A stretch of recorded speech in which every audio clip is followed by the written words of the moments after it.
আসসালামু আলাইকুম সবাইকে। কেমন আছেন সবাই? আমি আলহামদুলিল্লাহ ভালো আছি। বাংলাদেশি ব্লগার নূর নাহার রুনা চ্যানেলে আপনাদের স্বাগতম। শুভ সকাল সবাইকে। ঘড়িতে এখন ৬টা ৩০ বাজতেছে। হালকা কুয়াশার চাদরে ঢাকা চারপাশ। পাখির কিচিরমিচির চারিদিকে। কুয়াশা ভেজা এই স্নিগ্ধ সকালে গ্রাম বাংলার রূপ যেন একদম অন্যরকম। আজ খুব ভোরে ঘুম থেকে উঠে পড়েছি। দিনের শুরুটা করছি আমাদের এই উঠানটা ঝাড়ু দিয়ে। এই যে হালকা শীত আর কুয়াশা, এমন সকালে কাজ করতে এক অন্যরকম প্রশান্তি লাগে। গ্রামের সকালে উঠান ঝাড়ু দেওয়ার যে একটা আলাদা প্রশান্তি আছে, সেটা আসলে বলে বোঝানো সম্ভব না। ঝাড়ুর শব্দের সাথে পাখির কিচিরমিচির সব মিলিয়ে মনটা একদম ভালো হয়ে যায়। যদিও আমি ভয়েসটা পরে দিয়েছি, সেজন্য আপনারা পাখির কিচিরমিচির শব্দ শুনতে পাচ্ছেন না, সেজন্য আমি দুঃখিত। এটা আমাদের বাসার পিছনের দিকটা।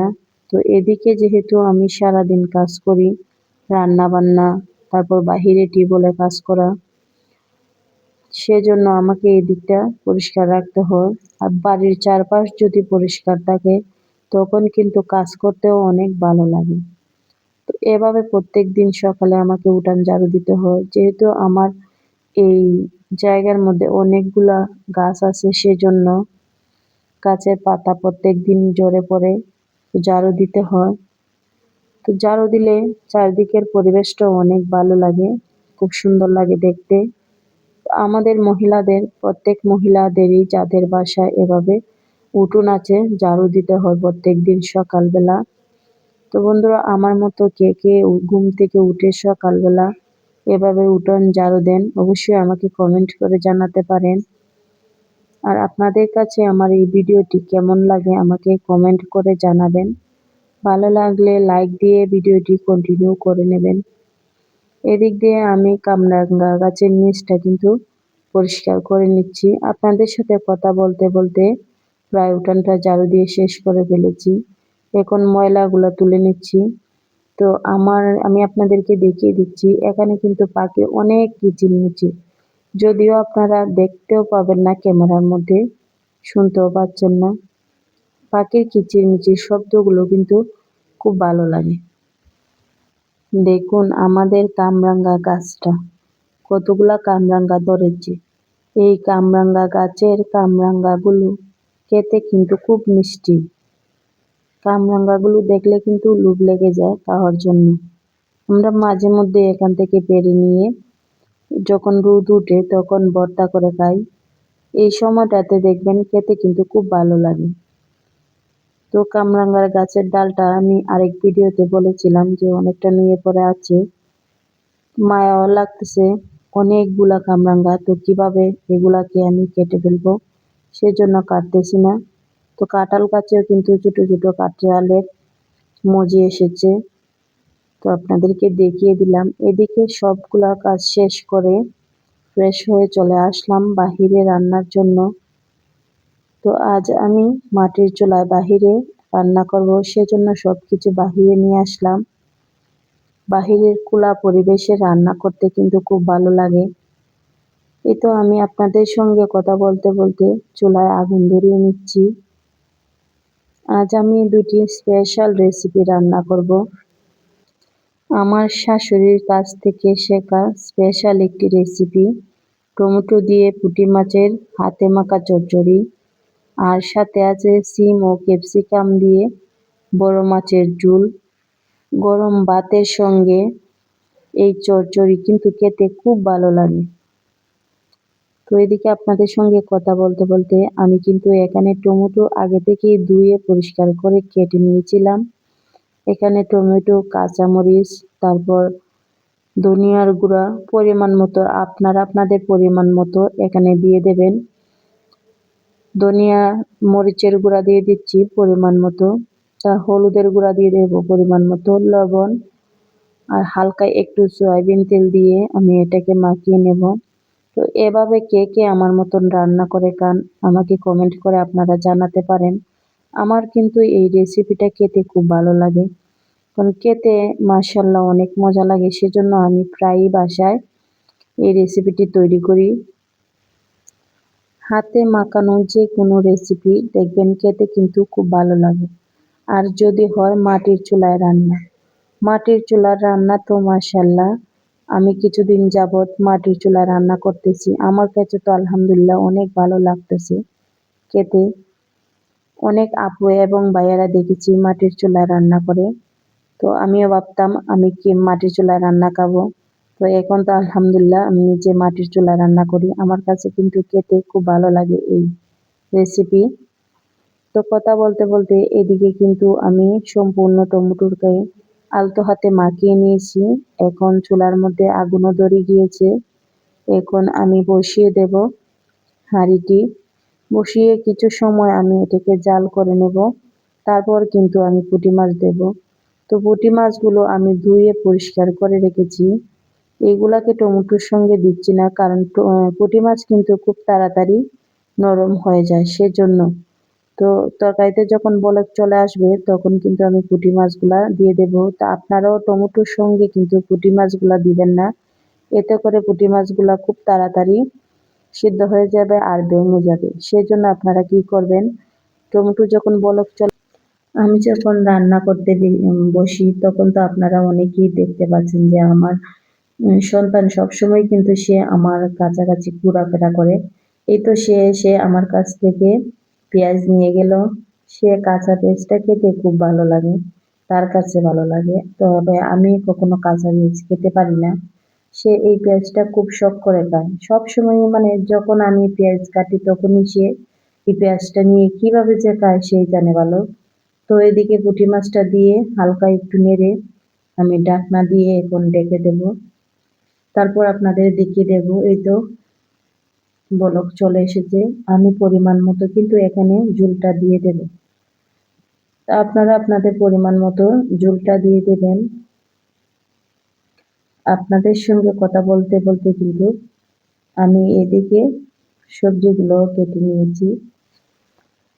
আমি যখনই রান্না করি টমেটো, আমি কিন্তু এভাবেই বেশিরভাগ সময় রান্না করার চেষ্টা করি, কারণ আমার খুব পছন্দের একটি রেসিপি। এখন আমি পরিমাণ মতো পানি দিয়ে দিচ্ছি। তো আপনাদের কার কার কাছে এমন চচ্চড়ি ভালো লাগে অবশ্যই আমাকে কমেন্ট করে জানাবেন। তো মাশাআল্লাহ কালারটা কিন্তু খুব সুন্দর এসেছে। শুধু কালারটা সুন্দর না, খেতেও আলহামদুলিল্লাহ অনেক ভালো হয়েছে। তো এখন ঢাকনা দিয়ে ঢেকে কিছু সময় জাল করে নেব। তারপর যখন আবার বলক চলে আসবে তখন একটু ধনিয়া পাতা দিয়ে দেব। এই তো এখন একটু হালকা পরিমাণে ধনিয়া পাতা দিয়ে দিচ্ছি। শীতের সময় যখন ধনিয়া পাতার সময় হয় তখন যদি তরকারিতে ধনিয়া পাতা না দেওয়া হয় তখন কিন্তু খেতে তেমন ভালো লাগে না। এই ধনিয়া পাতার ফ্লেভারটা খুব ভালো লাগে। আর যখন বাসায় থাকে না তখন তো না দিলে অনেকটা ভালো লাগে না। আমার কাছে সবসময় মনে হয় ধনিয়া পাতা ছাড়া তরকারিটা খেতে ভালো লাগে না। ধনিয়া পাতা দেওয়া শেষ হয়ে গিয়েছে। এখন আমি ঢাকনা দিয়ে ঢেকে হালকা কিছুক্ষণ সময় জাল করে নিয়ে আপনাদেরকে দেখিয়ে দিচ্ছি মাশাআল্লাহ কেমন হয়েছে আমার এই টমেটো পুঁটি মাছ দিয়ে চচ্চড়ি। তো এখন চুলা থেকে নামিয়ে আপনাদেরকে দেখিয়ে দিচ্ছি। এটা কিন্তু আমি এডিট করিনি, আপনাদেরকে সরাসরি দেখানোর জন্য। তো দেখতে পাচ্ছেন মাশাআল্লাহ কালারটা কত সুন্দর এসেছে, খেতেও আলহামদুলিল্লাহ অনেক ভালো হয়েছে। এদিকে আমার মেয়ে আমাকে বলতেছে, আম্মু তুমি যখন রান্না করতেছো আমি তোমাকে একটা পেয়ারা আমাকে এনে দিই। পেয়ারাটাকে কেটে ধুয়ে পরিষ্কার করে সে এখানে লবণ, মরিচ, তারপর হালকা একটু পেঁয়াজও দিয়েছে, ধনিয়া পাতা এগুলা দিয়ে মাখিয়ে নিয়ে আসছে। তো আমি রান্নার ফাঁকে ফাঁকে কিন্তু এই পেয়ারাটাও হালকা কাটছি। আমার কাছে তো অনেক ভালো লাগতেছে, যেহেতু গরম লাগতেছে সেজন্য। তো আমার মেয়ে আমি সবাই মিলে এই পেয়ারা মাখাটা খেয়ে চলে আসলাম আবার রান্না করতে। তো এদিকে একটি কড়াই আমি বসিয়ে দিয়েছি, কড়াইয়ে পরিমাণ মতো তেল দিয়ে দিচ্ছি। আজ আমি এখন রান্না করব ক্যাপসিকাম আর হচ্ছে সিম, এই দুটা রান্না করব হালকা একটু বড় মাছ দিয়ে। তো আমার পরিবারে যেহেতু 4 জন সদস্য, তো রাতে খাওয়ার জন্য আমি এটা এখনই রান্না করে রেখে দিচ্ছি। এদিকে কিন্তু আমি ভাতটাও রান্না করে ফেলেছি। এখন কথা বলতে বলতে পেঁয়াজটা হালকা ব্রাউন কালার হয়ে এসেছে। এখন মশলাটা কষিয়ে নিচ্ছি। তো আমি এখানে দিয়েছি হলুদ, মরিচ, ধনিয়ার গুঁড়ো। এই তো এগুলো মশলা যা আমরা নিত্যদিন তরকারিতে ব্যবহার করি।